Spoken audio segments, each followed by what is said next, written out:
Hello students, welcome to the physics class on solid state physics which comes under your paper 6A.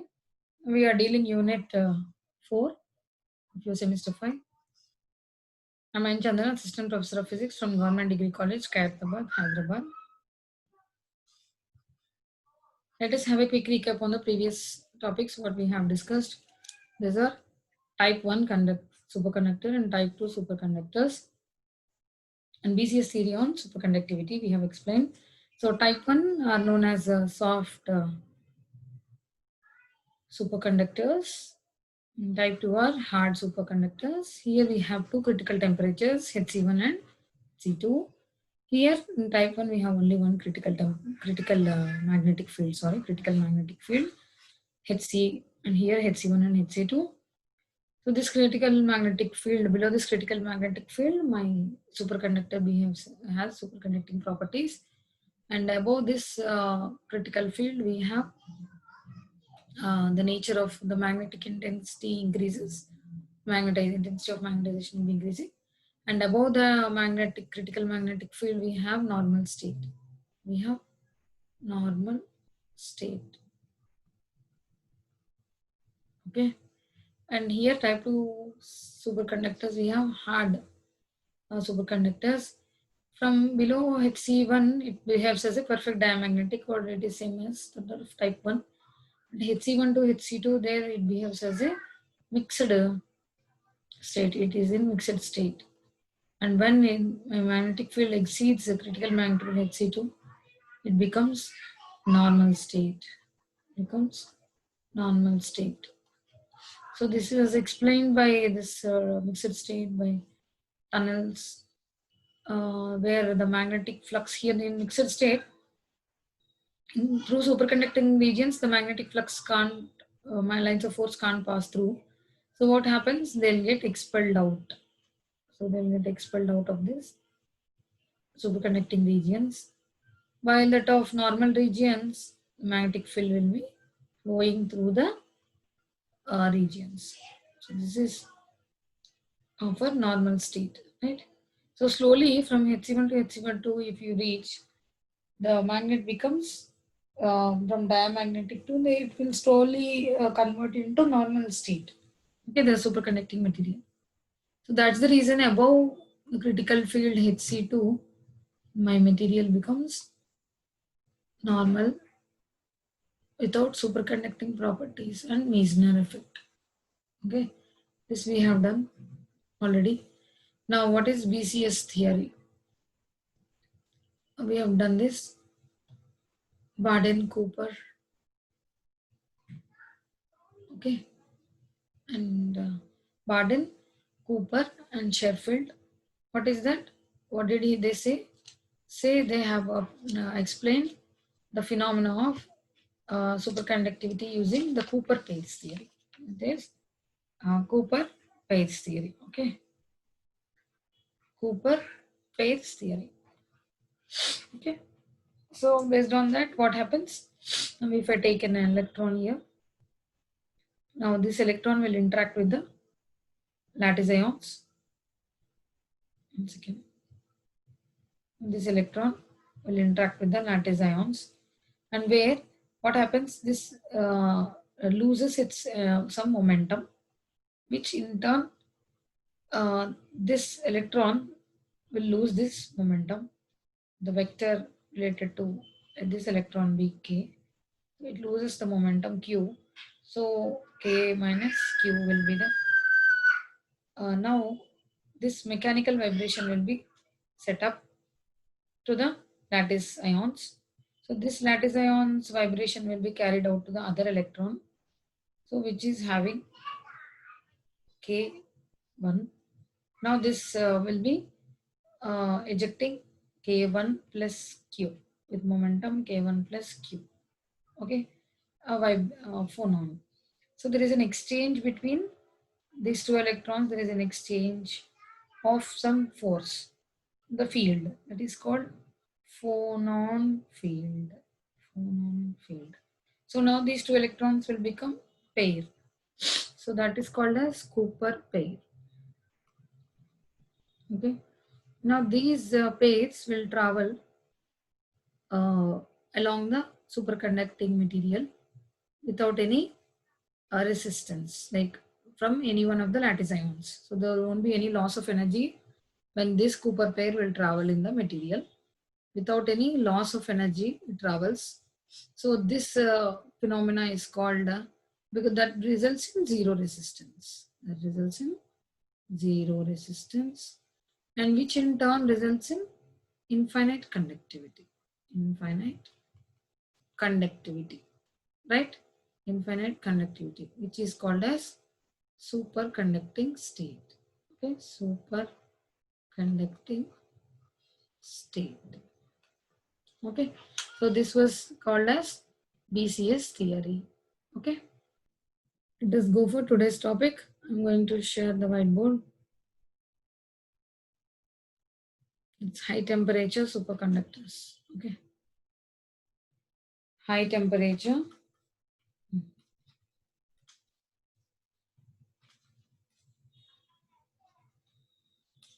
superconductors.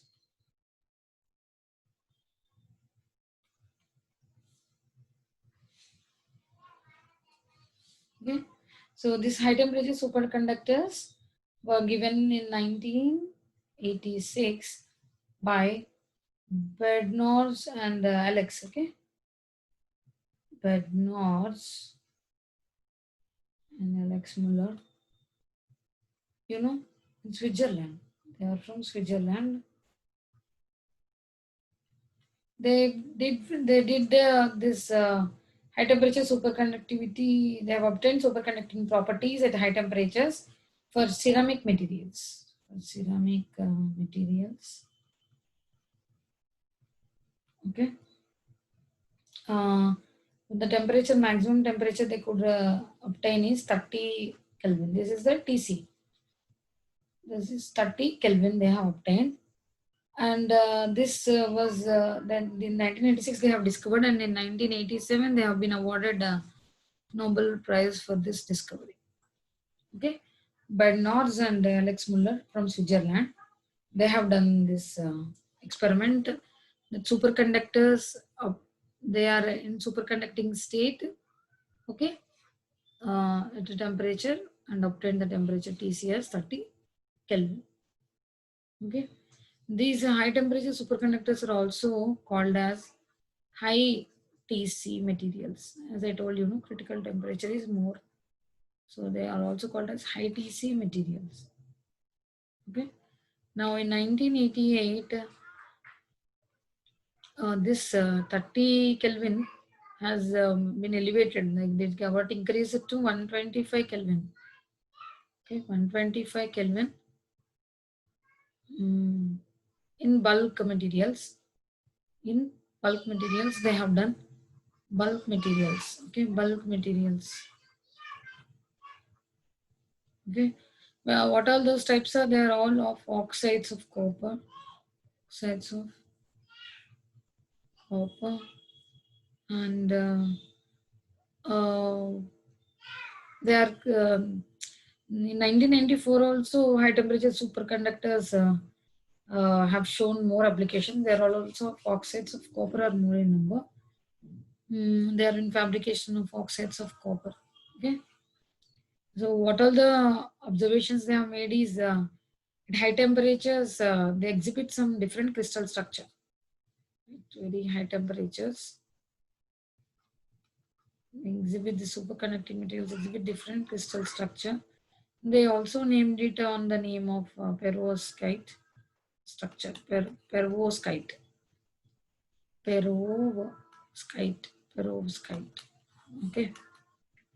And also addition of copper oxygen layers will increase the critical temperatures. What did they do is, if this material oxides of copper is there, no, there what they're going to add extra copper oxygen layers, extra copper oxygen layer coating, oxygen layer coating should be made on that. So which gives you more and more high temperatures. That means temperature, critical temperature will be higher for those type of materials. Okay. Now what are the various applications? Let me explain you. These are high temperatures superconductors. Now we have various applications regarding superconductors. Applications, I'll just give you one by one. See, in power transmission, they are highly useful in power transmission because there is less energy loss, right? Because I square R is P is equal to VI, that is equal to V is equal to IR, so I square R, right? So here R resistance is almost zero, right? The external, the heat energy which is generated, energy is lost in the form of heat when we transmit power from one cable from here to here through the cable. Okay, energy is more lost in the form of heat energy. So this got the heat energy loss can be compensated because of the resistance will be zero, because the conduction will be superconducting state. That means the current will be flowing directly and there is infinite conductivity. Hence in power transmission cables they use superconducting materials, and also we have superconducting magnets. Superconducting magnets, and also in electrical applications. Electrical applications like cryotron. Okay, so this is also made of superconducting material like solenoid, like synchrocyclotron, in that way cryotron. Okay, and also in maglev vehicles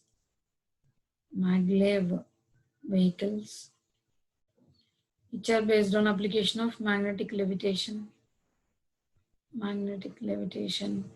with which we can make super fast trains.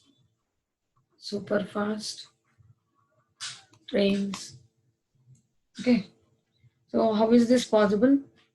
Because we know that uh, when a magnet is magnetized in superconducting state, that means it is a diamagnetic, right? So the direction of the magnetic field will be opposite to the applied magnetic field, right? Now what happens? Now if you put a permanent magnet there, and this is a superconducting material, when you make this material to be a superconductor, and this is a magnet. Now if this magnet's north is here and south is here, and my magnet is a diamagnet, then immediately what happens? There will be a repulsive force between these two, right? So this superconducting material, once it becomes a superconductor, what happens? The magnetic field won't be flowing through that because of Meissner effect, that is flux expulsion. Hence, there will be a repulsive force between this permanent magnet, and our superconducting magnet in magnetic state. Then what happens? This superconducting material can be, the lighter one will be, because of this repulsive force, it can be made to be in the air.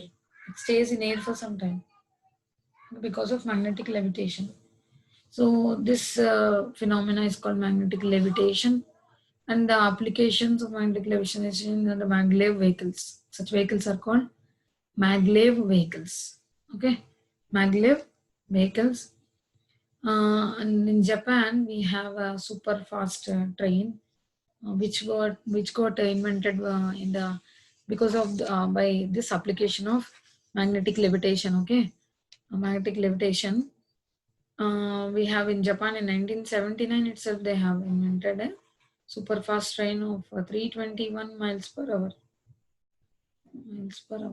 Okay. Now also we can generate very strong magnetic fields. Can generate very strong magnetic fields also. Okay, and they also used in squids. It is meant by squids, ma. Squids is nothing but superconducting quantum interference devices. Quantum interference devices. So this can be in squids. It is very much useful. They are storage devices of magnetic flux, which are highly used in medicine purpose. where we can observe a small change, a minute changes in magnetic field. Minute changes in magnetic field, okay, of our human body and brain also we can study. We can study the small fluctuations in the magnetic field by using this squid superconducting quantum interference devices, which were where superconducting materials are used. And also in computer technology, it's very highly useful because there won't be any I square loss, I square R loss. And also in a chip, in a small size chip, we can incorporate more memory we can store because of this resistance is zero, more conducting, highly conducting. So in computer devices also, it is how superconductors are mainly used. Okay. Now let me. This is the end of our class. So let me tell you what is important. What are the important topics in this unit? It is what is superconductivity. They may ask you. You should know what is superconductivity. One second, there is this. So what is superconductivity? Superconductivity is very important definition. And uh, how do you explain the resistance zero resistance phenomena? Resistance zero phenomena. And also you can explain this Meissner effect, an effect of magnetic field edge, effect of temperature, current, temperature and current. So critical temperature and critical currents. All these things we have done. And then we have come to um, this PCS theory and also type 1 and type 2 superconducting materials. Okay, type 1 and type 2. And then we have done this, no? Applications and also high temperature superconductors.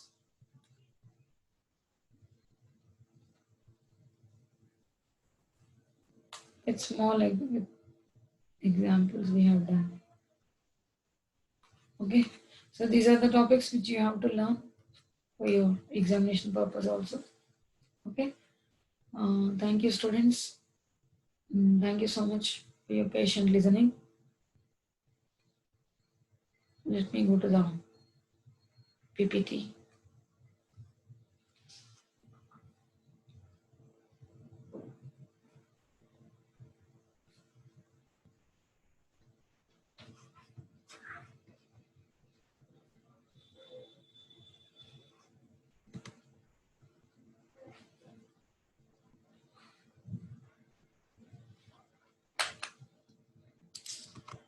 Yeah, summary. So what all we have done today is high temperature superconductors and applications of superconductors and the problems related to superconductors. So this gives the overall summary of the study which we have done so far on superconductivity. Okay, students. So kindly refer the notes. Go through the video again while you are watching the video. You have to write the notes and learn the concepts easily. Okay. Mm, Thank you so much, students. So all the best. I'll definitely give you some assignment in the next class. So be prepared for the assignment. Thank you.